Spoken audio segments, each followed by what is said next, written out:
I'm Sherilyn Mercado, 23 years old. Dating factory worker. 2 years din ako doon and 1,000 lang yung sinasahod ko doon. Siyempre, hindi rin kasya sa family namin. Then, yung father ko wala din trabaho. Yung brother ko lang yung nag-work sa amin. So, syempre, mahirap din kasi meron din akong mga pangangailangan. Nakita namin si V-Mobile sa Facebook. Tinag ni Sir Ramil sa friend ng boyfriend ko. Then, siya yung nakakita nun. Hindi ako business-minded. Ayoko rin nung nagsasalita sa mga tao. So, mahihain talaga ako. And, nung una, naisip ko na yung business na yun, ng V-Mobile, hindi pa ako kasali, ginagamit ko na yung product natin. Nag-start ako, naglo-loading ako noon, so nag-enjoy ako sa paglo-load. Okay na sa akin yung may part-time na discount. So, noong una, syempre naisip ko na hindi ako kontento sa discount lang. So, tinanong ko nun si Kuya Ramil na kung paano niya ginagawa yung business. So, binigyan naman niya ako ng advice. Sinunod ko lang yung advice niya. Then, nag-start na ako. Talagang tinutukan ko na yung V-Mobile. So, first check ko sa V-Mobile, mga 10,000 din yun. So, first check ko pa lang yun. Ang dami ng pinaglaanan na yun. So, malaki talagang naitutulong sa akin ni V-Mobile. Sa family ko, sa sister ko, na nagpapaaral siya ng anak niya.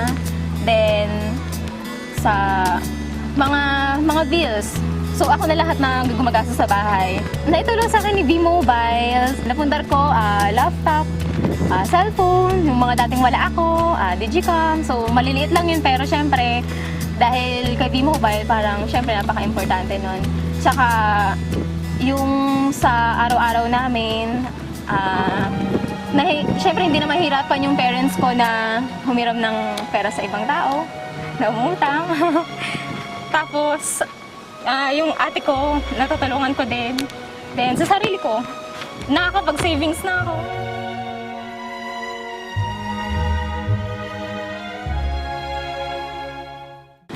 Ma-advise ko lang sa mga gustong sumali. Sumubok lang din kami. Talagang kailangan mo talaga magtiwala. Talagang sa una mahirap. Kasi doon din ako nag-start eh. So nahirapan ako. Nandun din yung times na parang ayoko na.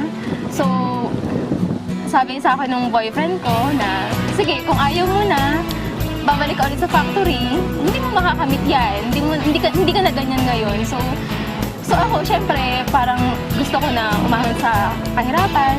Tinuloy-tuloy ko lang din. Tsaka wala naman pong mawawala kung tuloy-tuloy mo lang yung business mo ngayon.